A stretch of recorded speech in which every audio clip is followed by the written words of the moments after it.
Okay, so good morning and welcome to the second day of class. Fabulous. If you look at my syllabus, that's Wednesday, that's today, that's us. I want to wrap up two-dimensional vectors, 13.1, and I want to begin and finish vectors in space. That's basically three-dimensional vectors. I may be going a little long today, so I'm just going to apologize in advance, and hopefully you can please stay on the call the whole time. Yay! So let's get to it. So last time, just briefly recap, we did vectors, remember? And we did two-dimensional vectors, and we learned something called component form. And we also learned some notation. And anytime you denote a vector by hand, handwritten, you want to put a little arrow over the top. And this is important. The book doesn't need to do that because when you read books, you'll know it's a vector because the books or text will have it in boldface. And component form involves these angular brackets, and then the scalar components are in between the brackets separated by a comma. So the A here would be some scalar, a pure real number. That's the X component, if you will, and the B is the Y component. And this gives you access to standard positions. So if you had to graph the vector given by components A, B, no problem, locate the point A, B, and then simply draw an arrow to it where the initial point is starting from the origin. We learned something called magnitude, which is length, although if you're dealing with vectors in 4 dimensions or 10 dimensions or even 100 dimensions, there's no real idea of length, but you call it magnitude. And for a two-dimensional vector, the magnitude is simply the square root of the sum of the squares of the two scalar components. And it's basically the distance formula, also known as the Pythagorean theorem for these vectors. And the notation is double bars around the vector, although there is an alternate notation that Briggs uses that you'll see in my math lab. A lot of times they'll denote the looks like absolute value, but it's really denoting magnitude. I prefer the double bars, and I will use the double bars in all of my lectures. Okay, now, how do you form a vector given 2 points in 2 dimensions? Well, you go terminal minus initial, terminal minus initial. So you take the difference of the X coordinates to get the X component, and you take the difference of the Y coordinates to get the Y component. And there's another idea called unitizing a vector, where you shrink a vector down so that it's only 1 unit in length. That's a unit vector right here. And you simply take the vector and divide by its magnitude. And then we looked at fun and play with vectors. We added vectors, subtracted vectors, and we did some scalar multiplication, which involves stretching or shrinking the vector. So all well and good, and let's continue on. So we left off after doing an example at the bottom of this page. I wanted to go over the triangle inequality, and it's very important, the triangle inequality. And it basically says the magnitude of the sum of 2 vectors, which is this guy right here. So if you add 2 vectors together and then take its magnitude, that's always less than or equal to the magnitude of u plus the magnitude of v. Now, visually speaking, what is that saying? Well, here's u, and let's say here's v, and we know that if we're using the tail to tip method, u plus v is this vector here connecting the tail of u to the tip of v. And you'll notice that if you think of this as being your home, this point here, and let's say over here was school, and let's say we were still having to go to school. What is the shorter trip? Is the shorter trip going a straight shot, the length there of u plus v, or is it take a little longer to first go along u and then first go along v? I hope you can agree that the straight shot, the length, magnitude of u plus v there, that's the shorter trip, and it's always less than or equal to the sum of the other 2 magnitudes. So you can see I kind of made a triangle here, so triangle inequality. Now, when is it equal? Because I said less than or equal. So in this picture I have here, it would be strictly less than. Can anybody have an idea of when it might be an actual equality there?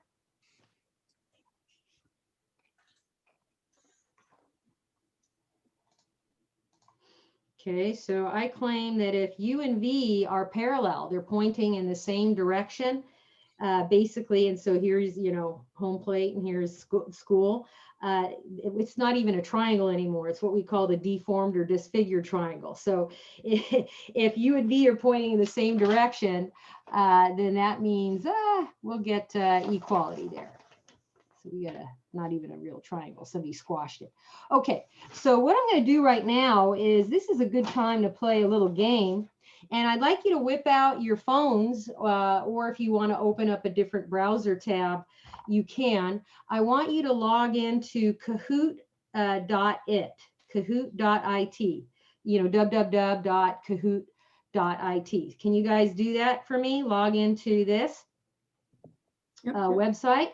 And then you're going to punch in a pin to play the game. It's one of my Kahoot games for vectors. So let me go find it. So this is the vectors. It's just a little fun. There's some, multiple choice and true, false, a few questions. And I'm not, not keeping track of who gets what right or wrong. So don't worry. And you can even log in with a funky name. I don't even care, make up a something name. So let's see. I'm going to hit play. See if I can do play. Let's just do play. I guess they changed it up a little bit on me. I haven't done this for a while.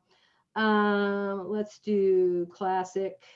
Okay, loading the game pin. Okay, get ready to join. So hopefully you've already logged into the website Kahoot.it, Kahoot.it. And after you do that, it's going to ask you for the game pin, and it's 827-6058. So I'll wait for you to log in with whatever name you want to use. Anything? Oh, we got some interesting ones. I love pie. Okay. Sebastian, NJC, and we got some people with emojis. Okay, great. Nice. Wow.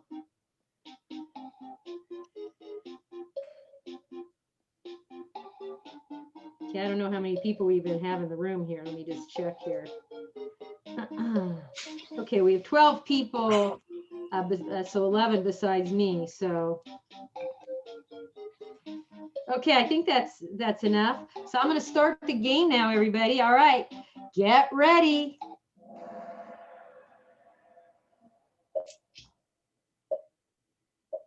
Here we go.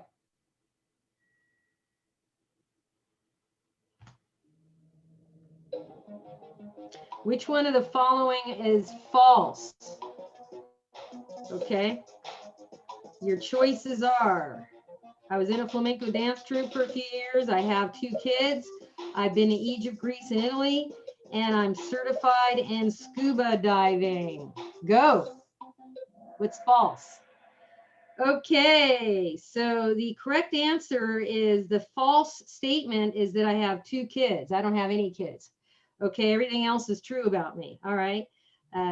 Weird, huh? All right, congratulations to the winners. All right. So the scoreboard is, and if you got the right answer and you're thinking, oh, I got the right answer and I didn't win, they also do it by how fast you answer. That also comes into your points. 807 points. Congratulations, F. You're on the top of our leaderboard. Okay, next.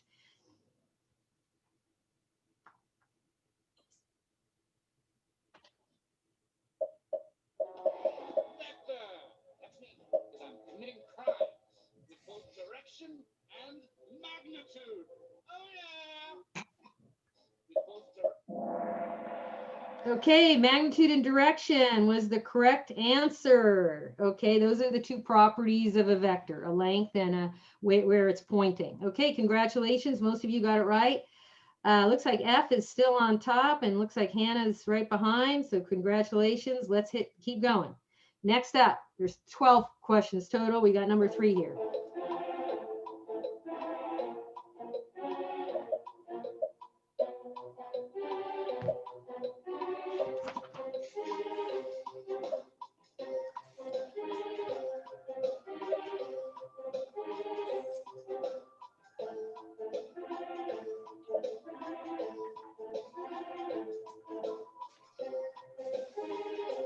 Okay. All right, the scalar it's just a pure number, so magnitude only, which is a pure number. Okay, so congratulations, most of you got it right. Scalars are just pure numbers. Okay, Wow, F, you're doing great. Is number 2, and I Love Pie is a close third. Fantastic. Congratulations. Keep going.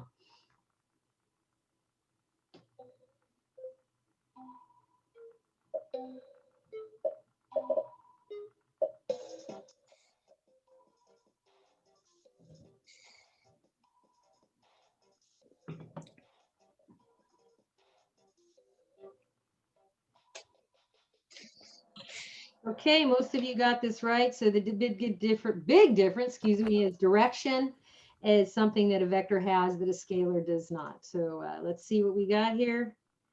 F is still on top. Wow, amazing. Is still second. Here we go. Number 5. So is this quantity a scalar or a vector? Time.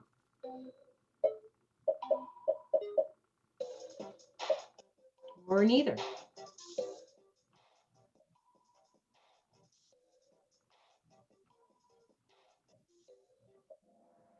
Okay, time is a scalar. All right, interesting.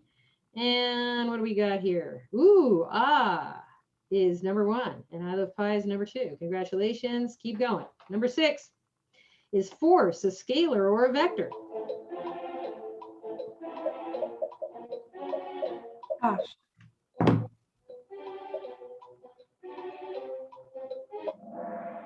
Okay, force is a vector. I think I even mentioned that in lecture on Monday, didn't I?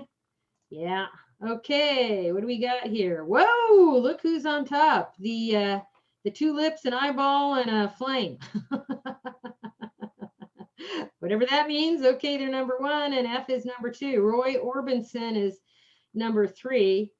I know who Roy Orbison is, but I don't know who Roy Orbison is. Roy Orbison was a great singer. Is distance a scalar or vector or neither?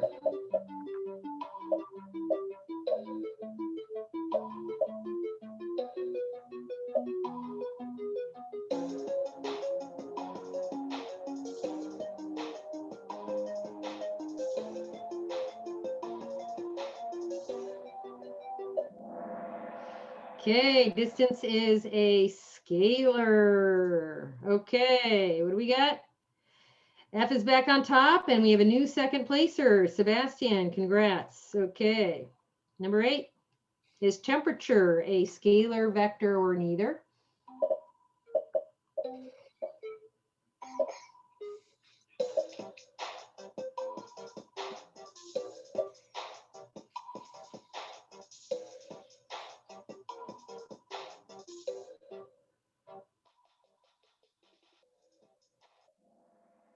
Okay, most of you got it right. It is a scalar. All right. Sebastian's on top. Congrats. Oz in second, F's in third. Lisbon is making a comeback with 3 in a row. Woohoo. Okay, how about velocity? Scalar, vector, or neither?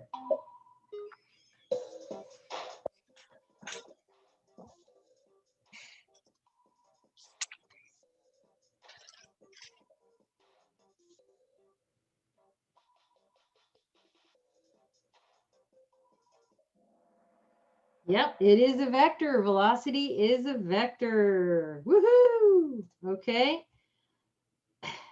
F's back in first. Lisbeth second. Hannah just hit answer streak number 3. Woohoo! Okay, number 10, getting close. Is mass a scalar or vector? Or neither?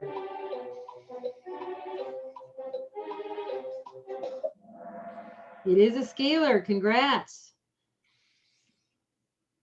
Okay, F's in first. Roy Orbison is second. We got to come back down below there with I Love Pie. Number 11, what is this method of adding vectors called?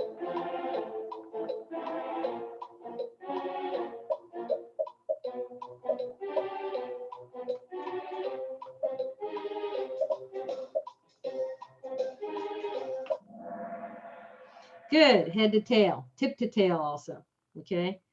That is correct. Okay, take a look at the scoreboard. F is still in first. Okay, F's back in the game. Woohoo. Okay, last one. Got 2 points. Find the component form.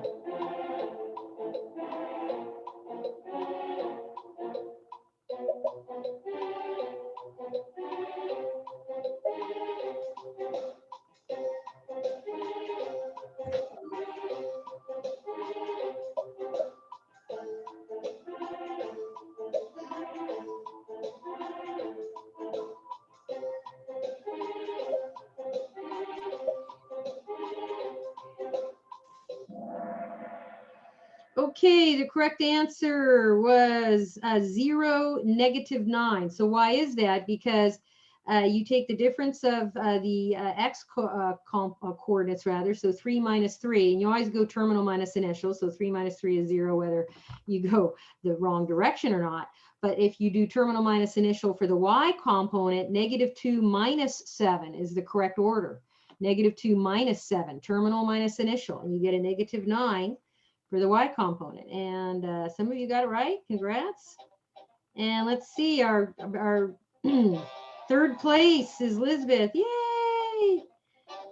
Second place is F. Yay! Number 1 with the most points.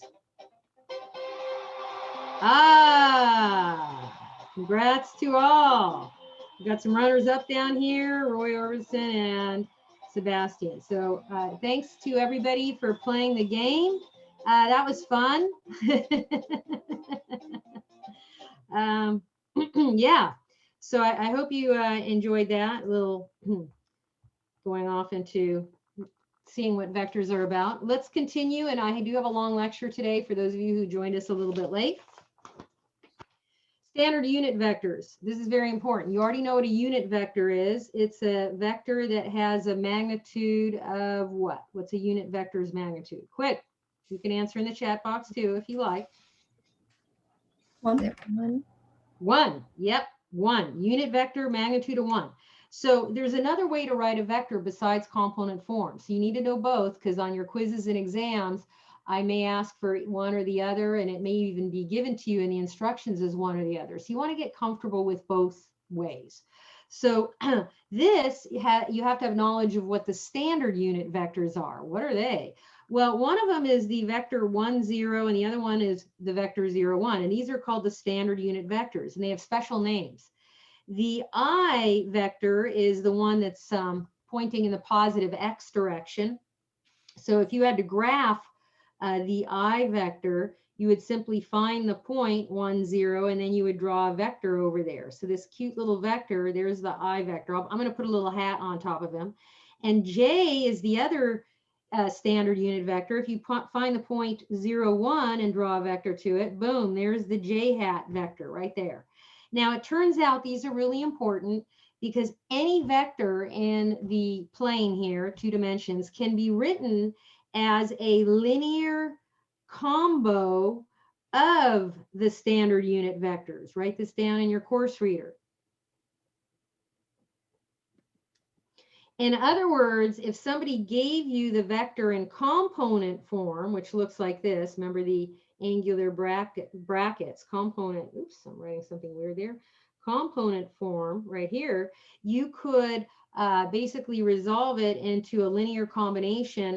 The A would multiply with the 1, 0 vector, so that would be A times I hat, plus the B times the 0, 1 vector, but that's J hat, the standard unit vector pointing in the positive y-axis direction. So this is another way to write a vector. And our physics brethren actually prefer this method, and that's fun. So what's the other form of writing a vector that we've studied so far? Well, I kind of gave away the answer, component form. That's the alternate way. So there's 2 ways now to denote a vector, and you need to know both ways. So let's use our newfound knowledge of writing a vector as a linear combination of the standard unit vectors. Here we go. This vector 3, -4. How could you write that in the alternate form that we just learned? Well, you would go 3 times the I hat plus -4, but adding a negative is the same as subtraction. So I'm just going to go minus 4J. And we're done. That's the answer. How about letter B, 0, -2? Well, you could go 0 I hat, you know, plus a negative 2j hat, whatever. But typically, if one of those unit vectors has 0 as its coefficient, just don't even bother writing it. You're wasting time. I'd rather you write it more succinctly as simply negative 2j. And similarly, 7i hat plus 0j hat, well, 0 times anything is 0. So, you know, 7i hat, we're done. So a big thing that I'm going to ask you to do on quizzes and exams is resolve a vector into its components. If you're only given its length, its magnitude, and its direction theta, where theta is going to be the angle that it makes with the positive x-axis. So pictorially speaking, let's just have a generic vector here, v. This length here, that or also known as magnitude, you'll be given that, and you'll be given this angle theta. Your job, if you choose to accept it, is to find this distance here, the x component, and then this distance here, which is essentially the vector's y component. So how do you do that? Well, I claim you just use some baby trigonometry. So let's do that before I fill in these blanks here. You're not ready yet. You're not ready. So let's take a look at this diagram. If I wanted to find the x length there, I notice that this is a right triangle, and I'll use my knowledge of trig and right triangles. I already know the length of the hypotenuse. It's given to me. It's the magnitude of v. And then I know that cosine theta is adjacent over hypotenuse from my trig class. So for us, cosine theta is x. That's the length of that one leg of the adjacent leg of the right triangle, and I divide by the hypotenuse, which I already know. And then you simply solve for x, and you'll get the answer for x. X is simply the magnitude of v times cos theta. So I'll put that up here in the blank. And then how do you get the y component? Well, you just use some more trig. You know that sine theta is opposite over hypotenuse, also from your trig class. So for us, sine theta is this opposite side length is y all over magnitude of v, the hypotenuse, and then solve this for y, and you'll get y is magnitude of v times sine theta. So it's pretty easy to figure this out. And keep in mind, this only works for 2 dimensions, okay? Only works for 2D. Well, why? Well, you're going to see once we get into 3D, the angle theta is only one of 3 different angles that you'd have to kind of be thinking about when you're in 3D. It's a little bit more challenging. So you wouldn't be given this kind of problem. Okay, now let's do a quick and easy example here. So before I do this example, I know some of us may be a little rusty in our trig unit circle. Oh, there's a meme for you. What's the vector's favorite brand in One Direction? So on the next page, for your benefit, I put a picture of the unit circle with all of the values on the boundary, which basically give you easy access to cosine and sine. Yes? So that's helpful. So how is that going to help us in this problem? Well, they want us to find the component form of v. So the x component is magnitude of v cos theta, which they gave us the magnitude 4, and cos of 30 degrees. And you're like, oh dear, I forgot what the cos of 30 degrees is. Oh boy. Come down here. Here's your 30-degree angle. That x coordinate is your wonderful cosine value.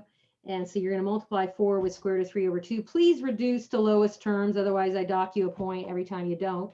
So there's the x component for the vector. And you'll use the other little formula to find the y component. And then a sine of 30, I believe, is half. And that reduces 4 times a half to 2. Final answer, if we write this in component form, v, and please write this down, like v, you know, with a little arrow on top. I like you to be complete when you give me an answer, is angular bracket 2 square root of 3, comma, 2 angular bracket. Now that's component form. So what if somebody said, or sometimes my math lab, and then my math lab will tell you which form it wants. So you don't want to be typing this in if they're asking you to write the final answer in the format of linear combination of the standard unit vectors. Otherwise, it's going to dock you points. It might not even give you any points, like you'll get a big fat 0. Now, when I go in, I'm going to, give you a little bit of partial credit there. I'm still not going to give you full credit, because if you can't follow directions and at least type in the right format, I got to take away a point or two. I'm sorry. Okay. Just so you can learn your lesson and not screw up for the future. But if they did ask for that, you would go 2 square root of 3 times the I hat, the standard unit vector, plus 2 j hat, and that would be the alternate format answer. Okay. I'll pause here. Any questions? Yes, I have a quick question. Yeah. Just to like reconfirm, because I've taken statics before, and they also work good with the I hat and the j hat. This is Cartesian notation, right? In other words. Yes. Okay. That's correct.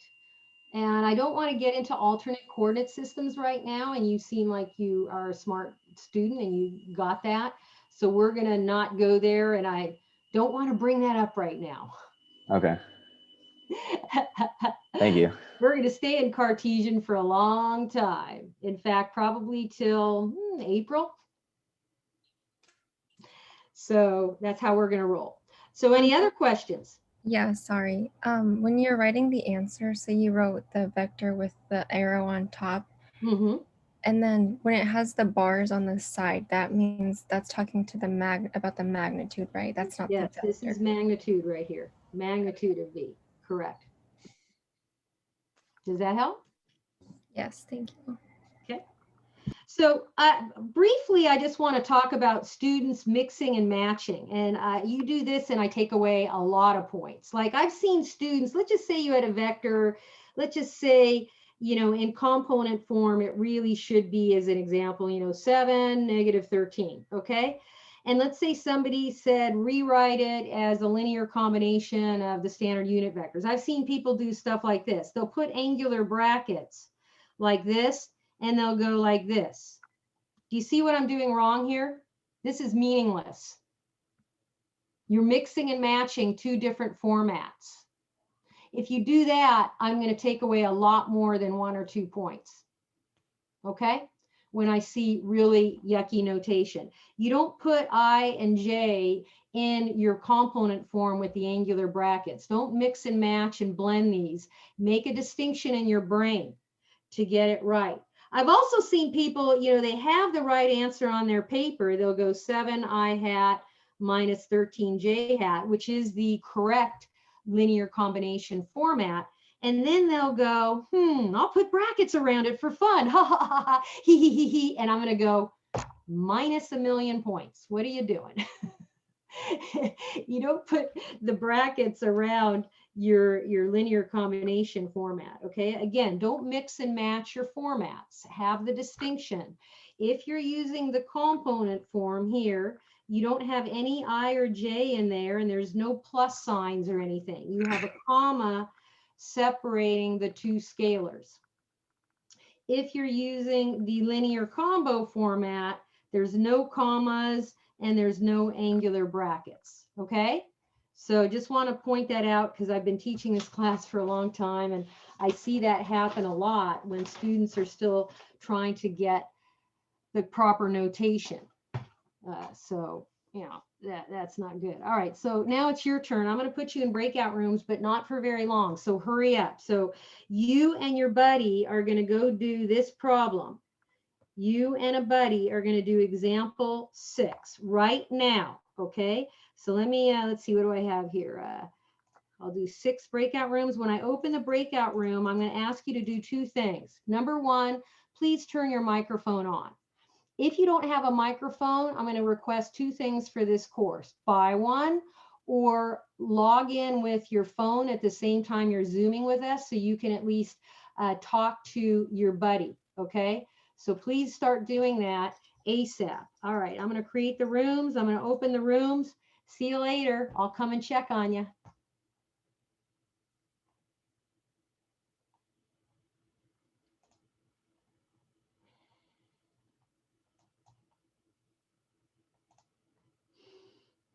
Okay.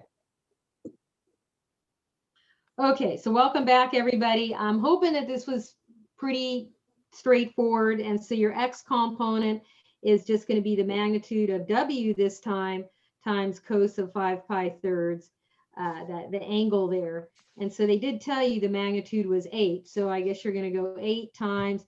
And then if you look at my handy diagram, in case you forgot what cosine of 5 pi thirds is, I think it's a half. And then if you reduce, you get a 4.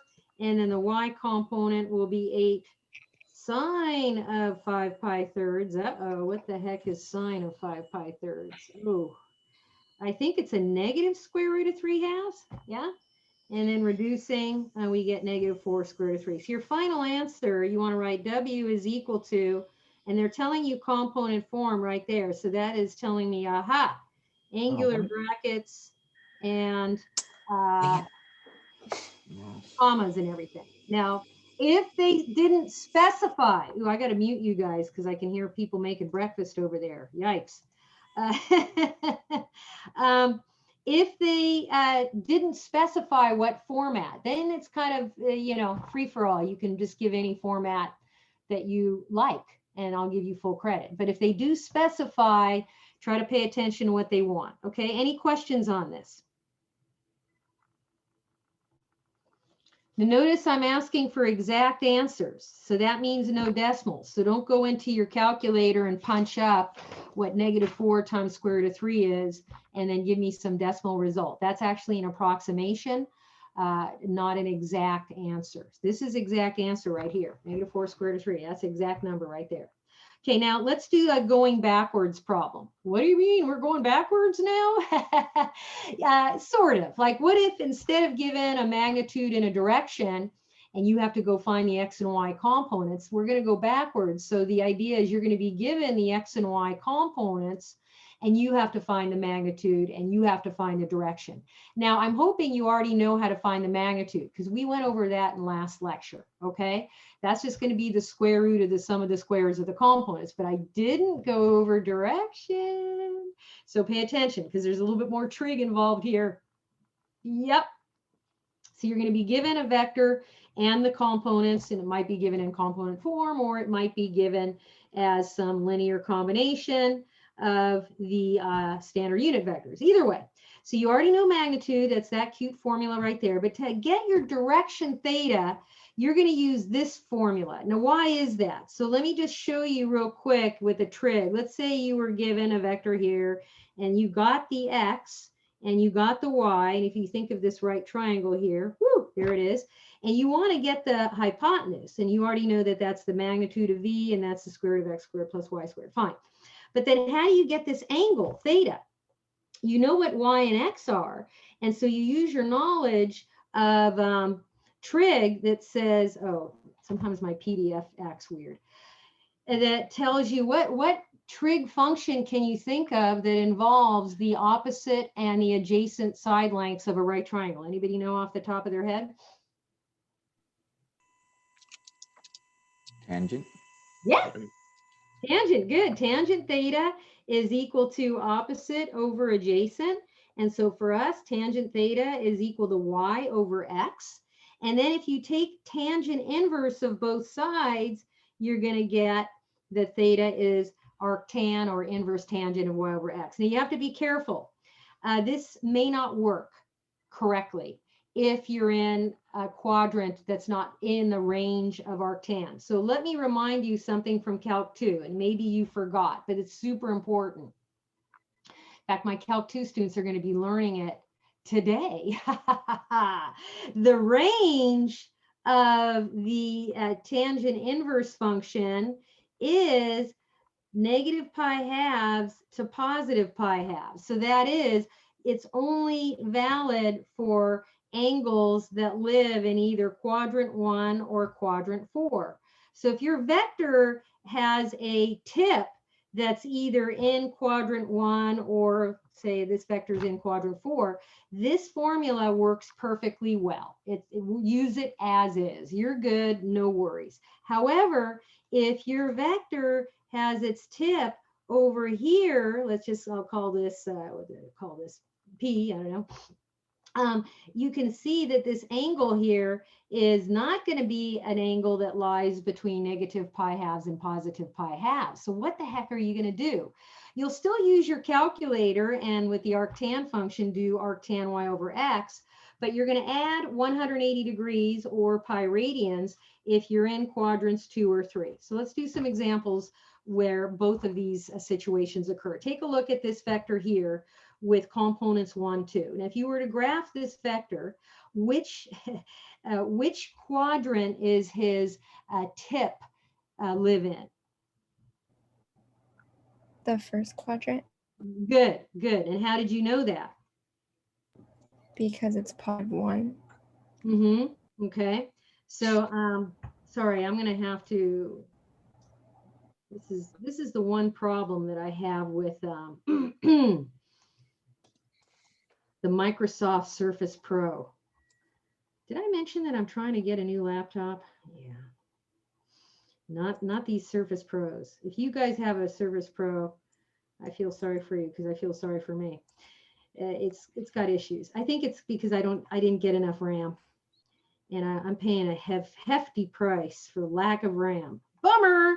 Okay, so here if I graphed the point 1, 2, which is right there, and then draw a vector, I can see that I'm in quadrant 1. So the magnitude, which we do the double bars, square root of 1 squared plus 2 squared, not a problem. It's square root of 5. Now what? Well, the theta is going to be arctan of y over x. And so for us, and be careful, because sometimes if you're in a hurry on a quiz, you'll do something silly and you'll actually take the arctan of x over y, and I'm going to dock you lots of points. You want the y over the x. Now, this is like a weird number. I don't know what this number is, truthfully, off the top of my head. Like, I'm not that good. So what I do is I see if I can get into my TI. This is going to suck up some RAM here if it's going to come up. I make sure I'm in radians, or excuse me, degree mode on my calculator because I don't know how to convert radians. You're going to get some decimal. Make sure you're in degree mode and then do arctan of 2 here. And you should get an approximate angle, and you can round it a little bit because it's going to be kind of weird. So if I go into mode, and ooh, I'm in radians. Yuck, yuck, yuck. Let's get over here to degrees. Sometimes I do want to be in radians if I'm graphing. And then let's quit out of here. I'll do arctan of 2. Okay, let's hit it. Okay, it's about 63.4 degrees. Okay, that's good enough for government work. Approximately 63.4 degrees. Okay, and it looks like it is too. If you look at the picture we did there, that looks like it's fair. Okay, that looks legit. So now what about this new vector, letter B, the vector -1, 2? What quadrant does that guy's tip line up in? The second quadrant. Good. Yeah, you're going to plot the point -1, 2 over here and then draw a vector. Ooh, there's the vector. That's in quadrant 2. So what that tells me is I got to be careful with my direction. And if you'll notice, this angle is definitely not an angle between negative pi halves and positive pi halves. So that also tells me red flag, I got to be careful. Now, the magnitude, square root of the sum of the squares of the components, and I'm purposely not putting the -1 there because I know if I square a negative, it's going to be positive. So if you don't mind, I'm just going to save time and just write 1 squared plus 2 squared there. So now the angle, when I do arctan of 2 over -1, so that's essentially -2. And I go over here to my calculator and I'm like, okay, folks, what's arctan of -2, la, la, la. And I get -63.4. Well, is -63.4 looking like the angle that we have in our picture? Yes or no? No. No. So this is approximately -63.4, and that's wrong for us. So how do we make it right? We add 180 to it.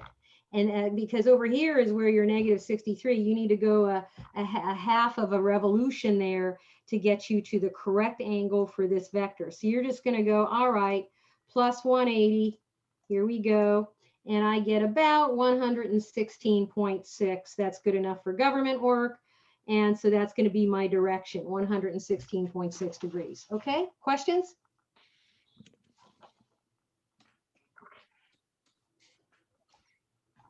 Nope. Okay, well, now we're going to do resultant forces. I'm going to put a star by this because this particular problem is the kind of thing I like putting on quizzes and exams big time. Okay, and it's basically a physics problem. And if you've taken physics, you're going to go, oh my God, I did that in physics. Sure do wish I had Calc 3 before I took my physics class. Would have been helpful. Or the student who had statics already, you're going to look at this problem and you go, oh my God, is that it? I'm bored. So I'll draw a picture first and then we'll go over how to do the problem. So the picture goes like this. You got a large piece of granite, a rock essentially, and you're going to harness a horse with a rope here. So you'll put a rope around the rock and then harness a horse over here. And I'm not that good at drawing, so please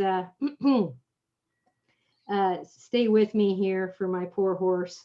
Oh boy, shoot, man, this is sad. Sorry. I apologize to horses everywhere. Yikes. So what do I have here? Try to draw this horse. Oh, horsey. Okay, here he is. And his tail and his mane. Okay, so he is pulling with a force parallel to the ground. Here's the ground. Force of 1,000 pounds. That's essentially a magnitude. They're giving us the magnitude of the force going in this direction here. And then let's say you're going to help your horse out because you don't want your horse to, have a heart attack trying to pull this heavy rock. So here's you over here, a little off to the side. You're making a 50-degree angle.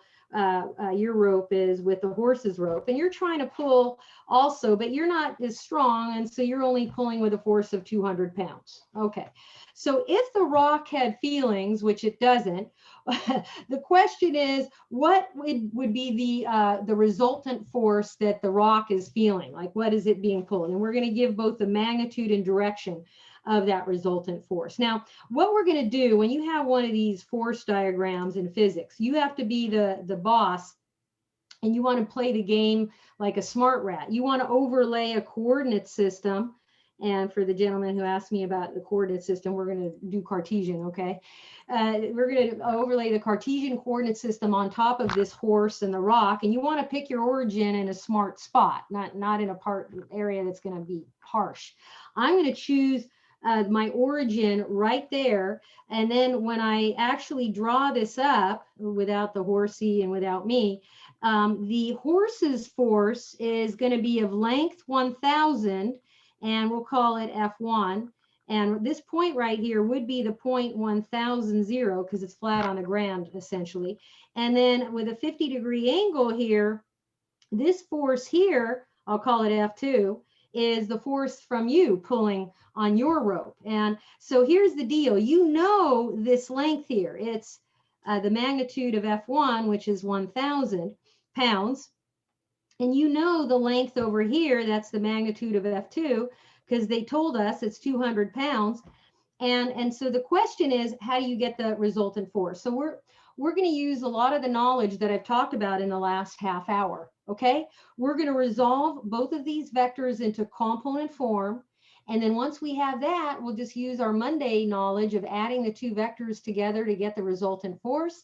And then we'll use our knowledge of getting the magnitude of that, which that's also Monday's knowledge. And then the new knowledge of getting the direction, which is the angle. Okay. So here's what they want. The final answer, they want us to get the magnitude of F1 and F2 and a direction, which is basically an angle. Now, if I were to use the parallelogram law, which I went over on Monday, where these two vectors are adjacent sides of a parallelogram, and I'm just sort of with a dotted line drawing the other imaginary sides of the parallelogram, the resultant force is the diagonal of that parallelogram. So it would be this pink vector. This pink vector is F1 plus F2. Can you see that? Do you see it's got a pretty long length, a little bit longer than 1,000, I'd say. And the angle is not too much. It's a tiny angle that it's making with the positive x-axis. So we got to be careful there. No, I don't want firewall security here. How do I get rid of that?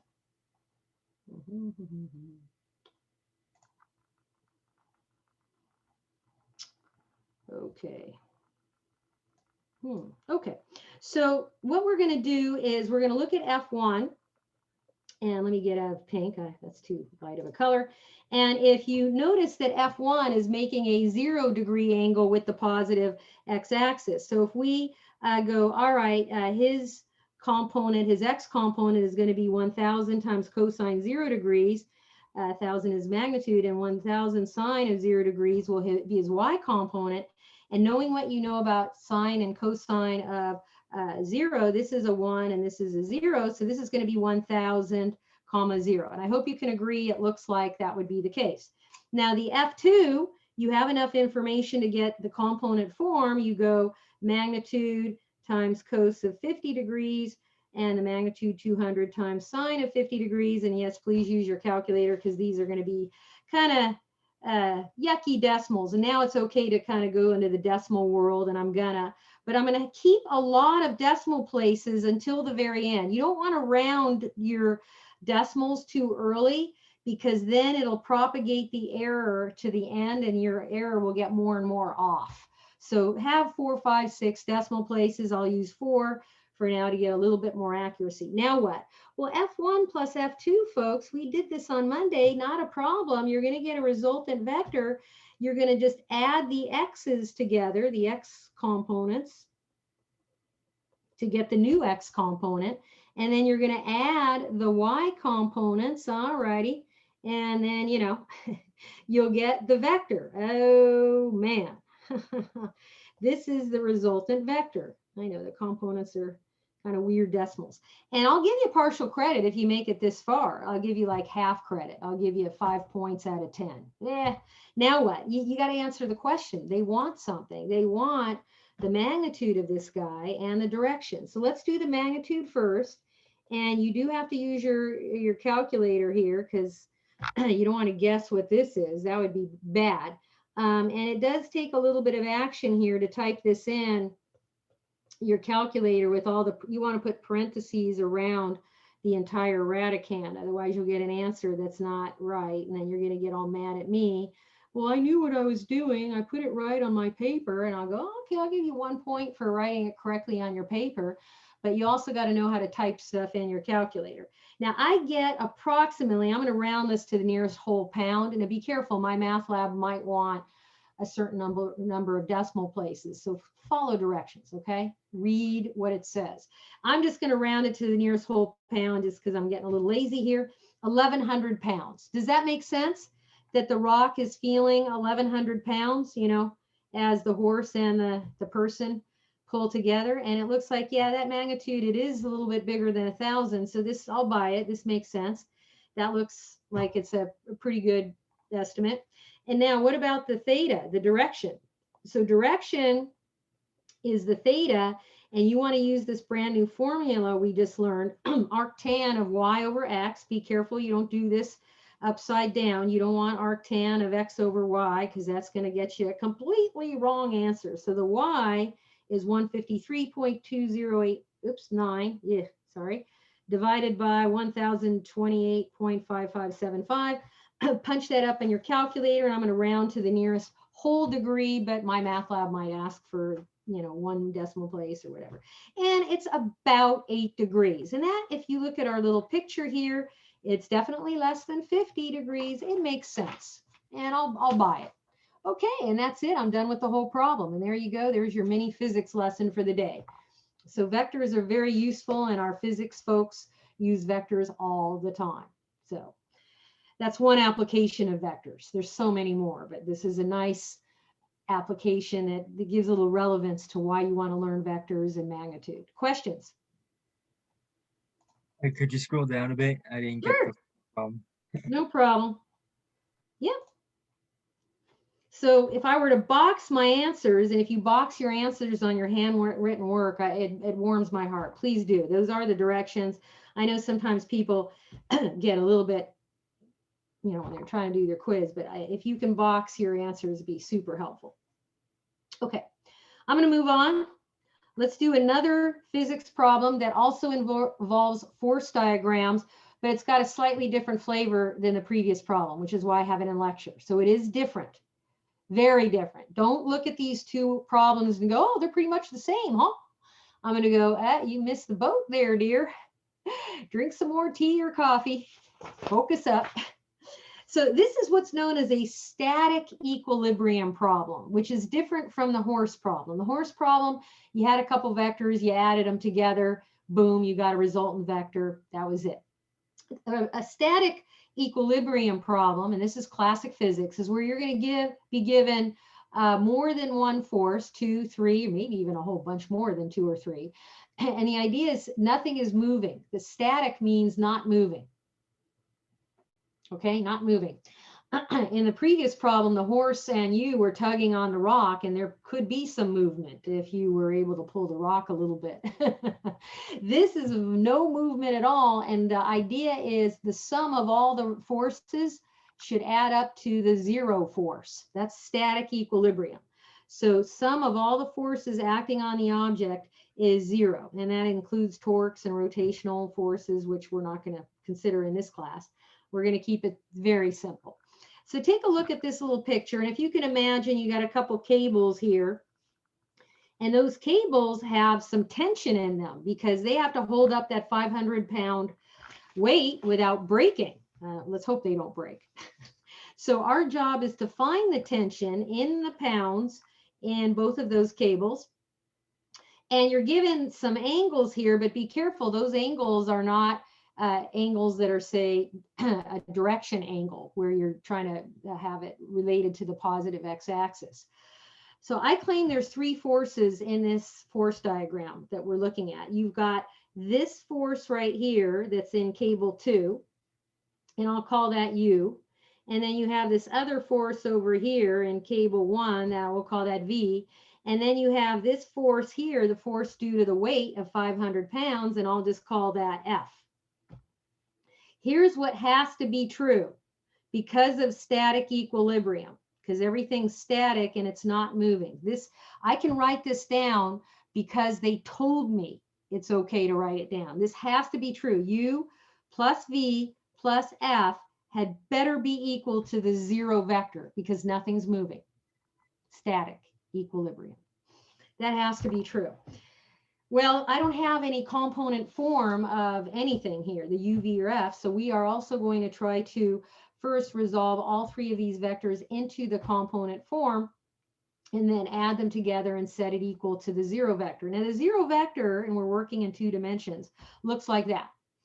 And the question is, you know, what is U's components going to be? Heck, I don't know. And then how is V going to be resolved into some component form? I'm just putting question marks there because I have no idea yet.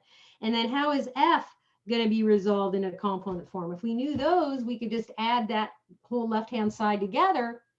And then the left-hand vector has to be equal to the right-hand vector. And we're going to use equality of vectors that we used also last time. So it's like, ugh. So what we're going to do, we're the boss. We have to overlay a coordinate system on top of this picture. And you want to pick the origin so that it's in a nice spot so it makes it easier for us. And I claim the nice spot for the origin is, boom, right there where all the forces' tails meet. And there's the x-axis and there's the y-axis. Okay, can you guys get behind that? So it's not so messy. Let me do this. So I've got a force F right there.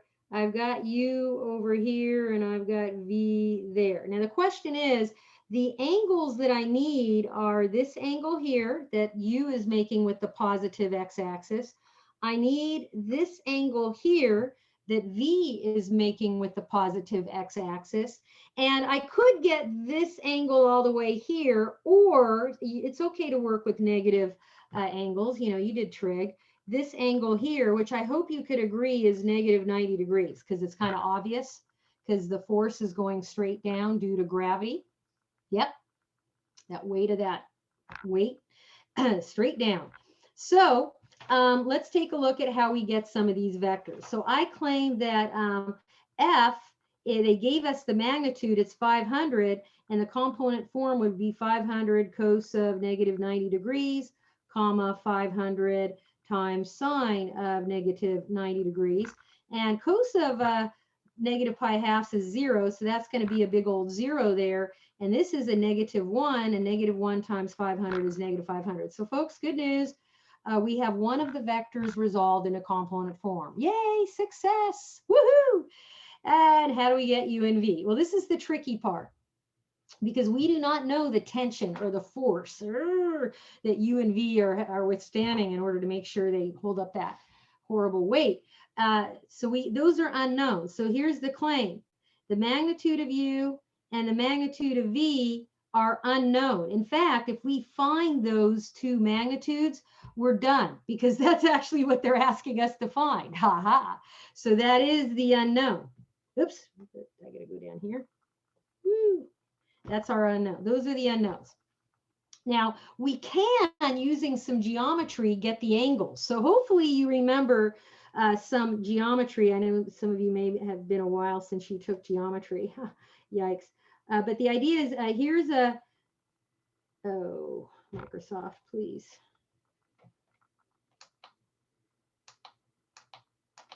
I have a cooling stand from a Microsoft Surface, but it doesn't cool it down much. If you recall, if you have two parallel lines and they're cut by a transversal, that's a transversal right there, and you're given this angle here is 30, what does that mean that this angle is? Does anybody want to give it a go? Also 30. Very good, also 30 degrees. So good news, u is making an angle of 30 degrees with the positive x-axis. So what does that mean? The component form for u is going to be this unknown magnitude of u times cos of 30. And I think cos of 30, you could go look that up. I don't think that's too hard. I think it's square root of 3/2. And then magnitude of u sine of 30 degrees is the y component. So, hey, good news. We've got, and I'm going to do this, if you don't mind, I'm going to do this in, I'm going to use decimals, even though you don't have to, but this is like 0.866 times magnitude of u, cos of 30 degrees is like 0.866, square root of 3/2. And then sine is 1/2. So you're going to go, okay, so where the heck am I here? Ooh, I don't know. Yeah, 0.5 times magnitude of u is the other component. Now, the v, when you look over here, you've got these two parallel lines cut by a transversal like that. This is 70 degrees. Okay, so we know over here also has to be 70 degrees because of geometry. Okay, so this angle here is 70 degrees. And that's nice, but that's not the angle I want. You see, I need the angle that v is making with the positive x-axis. But you guys know about supplementary angles, right? The sum of two angles have to add up to 180. Remember that one? Please say yes. Yeah. So this here in pink plus 70, I'll just put, angle theta. Theta plus 70 had better add up to 180. So that theta is 110. 110. All righty. So that means that the vector v's component form is the unknown magnitude of v. I have no idea. I need to know it. Cos of 110, which is some yucky number. Magnitude of v sine of 110 degrees, also some yucky number. And so you're going to go, oh man, well, what's that? And that's some approximately, the cos is like, negative 0.342, I think, magnitude of v. And then the other guy is some other yucky number like 0.9397 magnitude of v. Everybody with me so far? Yes. Now, what are we going to do? You see this left-hand side of this big old equation? We're going to do this equation right now, the one I wrote down, that's static equilibrium. We're going to add u and v and f, all three of them together, to get one big old fat vector, and that had better equal the 0 vector. So all I do is I add all of the x components. So I'm going to add 0 to this number and this number. So 0 plus 0.866 magnitude of u plus negative 0.342 magnitude of v. That's going to be the x component for the resultant. And then comma. Now I add all the y components together, and those are also not pretty, but whatever. Yikes, we got some yucky numbers. And that is the resultant vector. Now what? If this vector on the left equals the vector on the right, we're going to use equality of vectors. What has to be true? This number, I can set it equal to 0. And similarly, this number, I can set equal to 0. And what I'm going to have, folks, is I'm going to then have a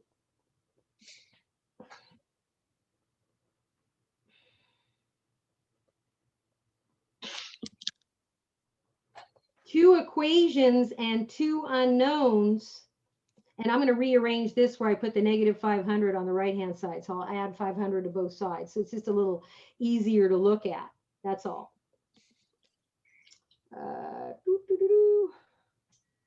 This is, sorry, that was supposed to be 342. I don't know what I'm doing here. Okay, and that's 0.9397. Okay, do you guys know how to solve a two equation, two unknown linear system? I know the numbers are weird, but I claim this is a beginning algebra problem. You could figure out weird numbers to multiply one of the equations by in order to add the two equations together to kill off one of the variables. And that's going to be kind of a problem because the coefficients are so ugly looking. So a better idea is, how about taking one of the equations, we're going to use a substitution method, and solve for one of the unknowns. How about if I rearrange that first equation and solve it for magnitude of u? So if I add the 0.342 v magnitude to both sides and divide both sides by this yucky number 0.866, and then what I'm going to do, and I'm not going to do this whole problem, I'm going to let you do it, I'm just walking you through it. You're going to substitute that in place of magnitude of u, and yeah, it's going to look pretty gross. You're going to have 0.5 times that yucky thing plus 9397 magnitude of v equals 500. And so when you plug that into here, you're going to have an equation that only has the magnitude of v as the unknown. And so then you're just going to use regular algebra and you'll solve for magnitude of v. And that's, just you're going to do some arithmetic, to both sides of the equation. And you'll get finally, and this is an approximation, that the magnitude of v is 439.7, roughly. And then from there, once you get that number, you can plug that number into this equation that you got in terms of u in terms of v to get your u. And so your u is also going to be some yucky number, roughly 173.6. And yes, I'm going to put this in homework and exams. You got to know how to do this. Now, the question is, what are the units now? So they're going to want units here. So should I put, gallons, minutes, hours, newtons, joules, seconds, pounds, feet? What goes there? Anybody? Pounds. Pounds is correct. Pounds is correct. Yes. So the correct unit is pounds for this problem. So the magnitude, so the bottom line, people, is these two cables over here from the original picture, they have to the U has to be able to withstand 173.6 pounds. And not too bad. He's not getting tested too much. But the other cable, the V, he better not break because he's pulling more weight there. He's pulling, in fact, the majority of it, 439.7. He's taken on almost all of the 500 pounds there. So good for him. Okay, so this problem is a little bit involved. It's not hard. It just involves a lot of the vector applications that we've used so far. That's why I love it so. Is it warms my heart. Here you're able to see all of the things that we learned about vectors come into play and help us actually figure something out that's relevant to the world, okay?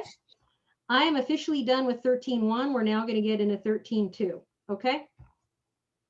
And I'm going to burn through this pretty quick because I'd like to finish at least the majority of 13.2 today in order to start 13.3 on Friday. 13.3 is where it gets really fun and juicy. We're going to be using the dot product. We'll learn what that is, and then using it to do some other cool, relevant stuff in the world. So don't miss it. Friday is not a holiday, people. Okay, now the following Friday, which I think is what? Friday the 12th, that is a school holiday. Yay! and we won't be having lecture that day, but you will still be having your Sunday quiz that you'll still have to do over your President's Day weekend. What? Yeah. Read your syllabus. I'm making you have a quiz due on Monday morning, a holiday also. And I think you have to turn it in by 8 or 8:30. No rest for the weary. Yeah. Speaking of quizzes, remember that you were supposed to do about the syllabus quiz. It's due this weekend, but some of you have already finished it early. Good for you. And after that, and it is worth points, so please do it. And then quiz 1, I'm going to open it up Sunday at 8 in the morning, and then you have to finish it by 8 in the morning the next day. I think you get like an hour to do it. It's only, I think, 7 or 8 problems. It's pretty easy. It's covering the first 2 sections. Okay. When was quiz 1? Okay, if you read your Canvas, it'll tell you. Okay? I mean, like it's not unlocked yet. Is what I meant. It's not unlocked yet. Oh, okay. You cannot access it until I open it for you, which is Sunday morning. And that's how all your quizzes are going to be. Like, I'm not going to let you like open them like wait. Okay. Unlike quiz 0, where I give you a pre-test, quiz 0, I'm kind of being nice because I really do want you. Quiz 0, by the way, the first one, -A, which is derivative review, is due Saturday night at midnight. Okay, please do that. And then the integral quiz 0 is due the following weekend, Saturday night at midnight. Those you don't have to upload any handwritten work for me. Just do them in my math lab and I'll log the grades in Canvas.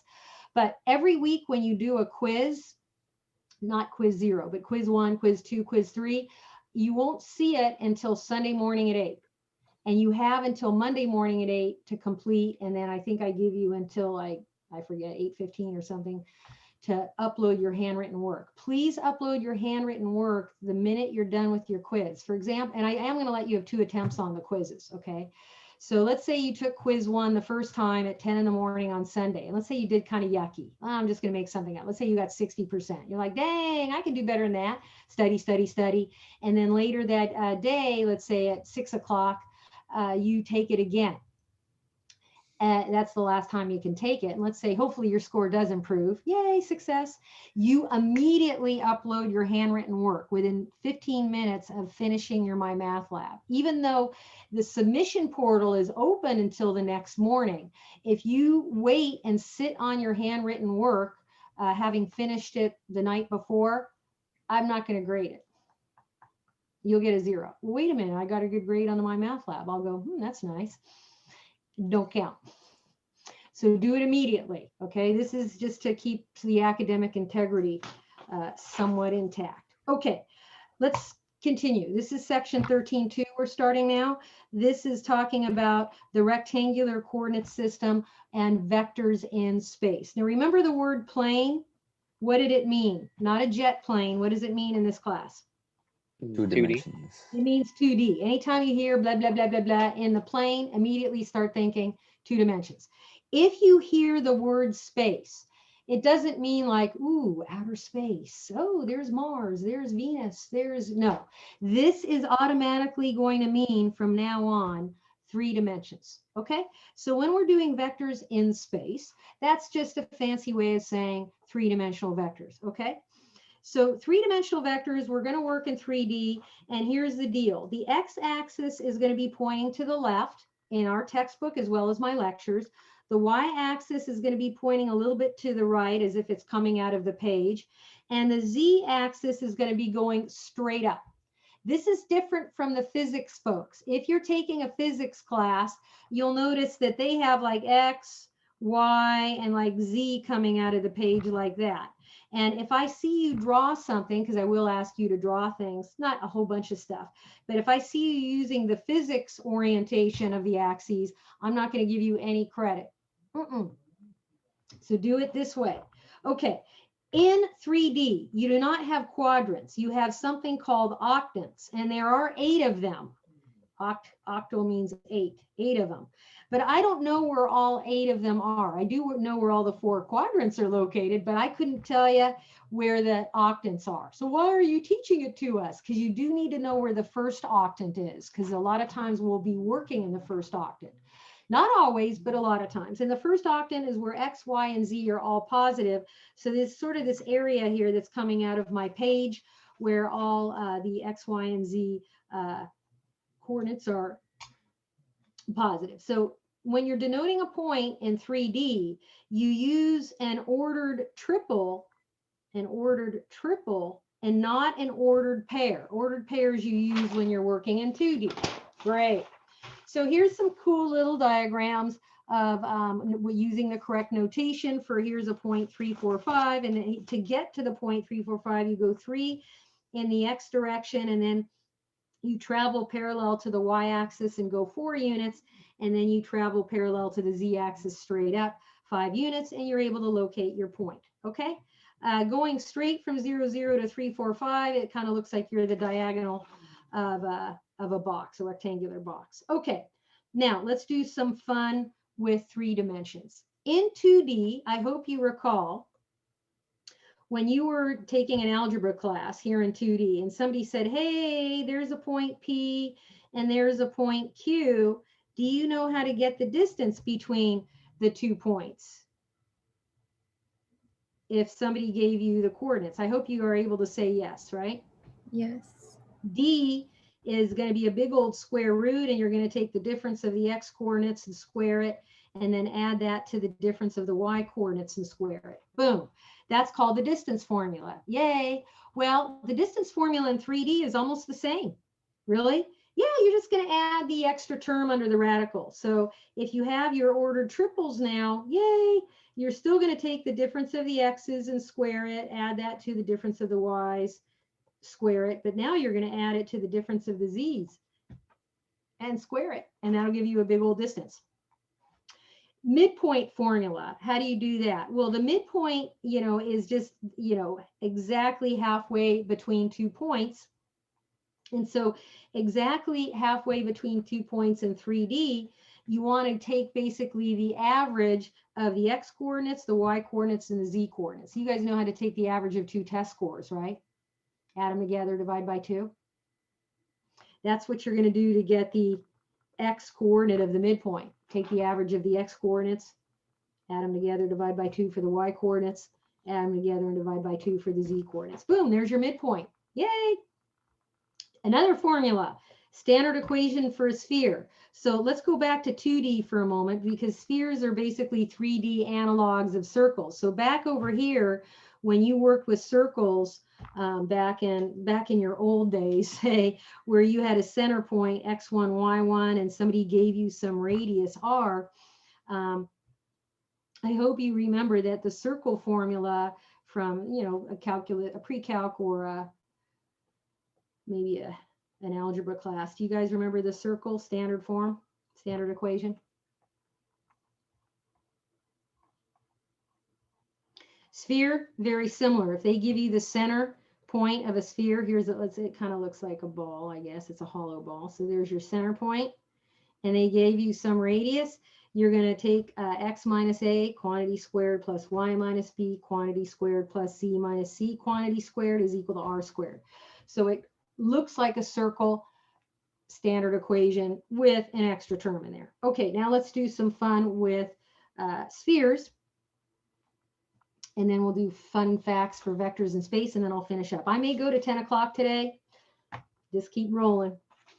I got to stay on track. I try to adhere to my schedule as best I can. So I'd like to at least finish example 10 and example 11 for sure before we wrap up today. If I can do the fun facts, I will too, but we might have to save that for next time. Yeah. Oh, there's so much material, people. Whew. We're going to have so much fun. Okay.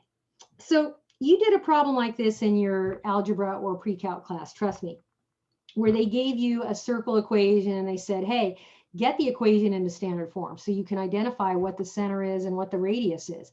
Similar problem, just like you had in an algebra class. Hey, but instead, they want you to sort of rearrange all the terms here so that it looks like the standard equation for a sphere. And that way you can cherry pick the center point coordinates right off of the equation, and you can cherry pick the radius right off the equation. Right now, it's a hot mess.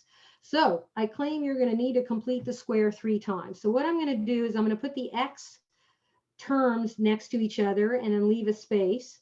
And then I'm going to put the Y terms together and leave some room. And then I'm going to put the z terms together and leave some room. And then the constant, and there's only one constant, I'm going to subtract 19 from both sides and put the constant on the right. Now what? Well, I need to complete the square 3 times. So I'm going to add a magical mystery number M1 so that these 3 terms together give me a perfect square. I'm going to add another magical mystery number M2 so that I'll get another perfect square, and then another magical mystery M3. But you can't just add numbers to one side of the equation, get away with it in math. You better add those same magical mystery numbers to the right-hand side as well. So hopefully you remember completing the square, and the generic formula for M is B over 2 the quantity squared. That's how you get it. So the B in the first terms there is 9. So M1 is going to be 9 over 2 the quantity squared. Oh, ooh, that's not pretty, people. That's going to be kind of a yucky number. What, 81/4? Yep. X squared plus 9x plus 81/4. And don't forget to add 81/4 over here to the right-hand side. I claim this factors as something squared. How? It's going to be x plus b over 2. So it's going to be x plus 9/2. And then the next guy, you're going to have M2 is -2 over 2 squared, but that's -1 squared, which is 1. So you're going to go y squared minus 2y plus 1. Don't forget to add 1 to the right-hand side. This factors nicely as something squared. I think you can probably do that by inspection. Y minus 1. This guy, M3, is 10/2 squared, which is 5 squared, which is 25. So the perfect square trinomial for that guy, yeah. And this also factors nicely. But don't forget to add 25 to the right-hand side also. And now you whip out a calculator and you add all those together. Do not give me a decimal. I like fractions. So the final answer for the standard form is this. This is your equation for your sphere, but here's the question. What is the center point? Can you read it?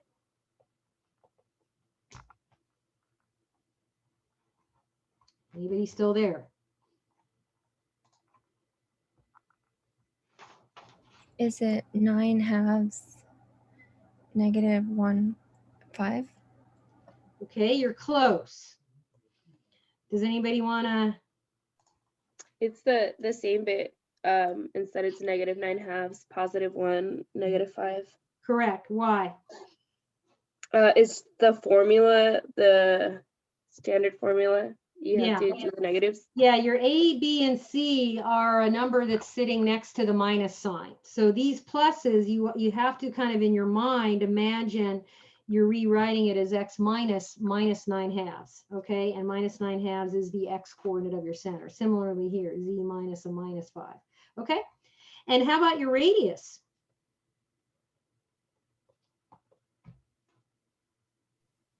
It's the square root of 109 over 2. Yeah, it's a square root of 109/4, which is square root of 109 over square root of 4. So final answer, square root of 109 over 2. Weird number, but works for me.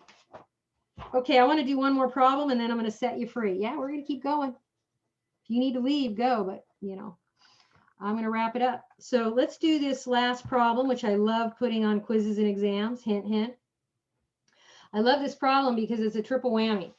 What do I mean by triple whammy? Well, you need all the formulas that I went over on that last page just to do with this one problem. You need the distance formula, you need the midpoint formula, and the standard equation for a sphere, all in the same problem. Isn't that great? I love this. Yay. Okay, so they're telling us that these 2 points are opposite endpoints of a sphere, opposite endpoints of some diameter here. You know, so you've got this point over here and this point over here. Okay, fine. So there's a couple different ways you can approach this problem as long as you do everything legit and it'll still work out. But here's the deal. I'm going to take the distance between these 2 points. So I'm going to use the distance formula. And then I'm going to halve it because half of the diameter will be the radius. And then I'll have the radius in hand. So that's my strategy to get the radius. And then to get the center point, I'm going to use the midpoint formula and get the midpoint halfway between those 2 points, and that'll be giving me the coordinates of the center. And then I could wrap it up and put it all, drop it into the standard equation of a sphere formula. So the choreography to do this problem is pretty straightforward. So first, let's get the distance between the 2 points, which happens to be the diameter. So you're going to get a big old square root, take the difference of the x's, square it. Ooh, take the difference of the y coordinates, square it. And then you got to be careful here. This is where a lot of students blow it because there's a lot of negatives floating around, but you're going to go 3 minus a minus 3 squared. That is not 0. What is 3 minus minus 3? 6. 6. This is 6 squared. Don't blow this. Okay, this is negative 6 squared, and this is 5 squared. So you really have the square root of 25 plus 36 plus 36. Add that together, I get square root of 97. 97 is prime, leave it alone. So the radius is 1/2 of the diameter. So it's going to be square root of 97 halves. Save that for later. Now let's use the midpoint formula because that is going to give me the center of the sphere. And so the midpoint coordinates are found by simply taking the average of the x coordinates, the average of the y coordinates, and the average of the z coordinates. Make sure you use pluses, not minuses here. And you're not going to get, integers every time. This right here is what, 2 over 2, which reduces to 1. And then 0 over 2 is just 0. So there's your center point. And then when you put this all together and give me the standard equation of a sphere, you're going to go x minus the x coordinate of the center squared plus y minus 1 squared plus z minus 0 squared. But I don't like that because that looks yucky because z minus 0 is just z. So z squared is equal to the square root of 97 halves squared. And this number, if you could please simplify it for me, after squaring, I think it's 97/4. And we're done. And there's your final answer. Okay. And I'm done with today's lecture. Thanks for staying late. Bye. Congratulations on making it through your second day of Calculus 3, people. Any quick questions before I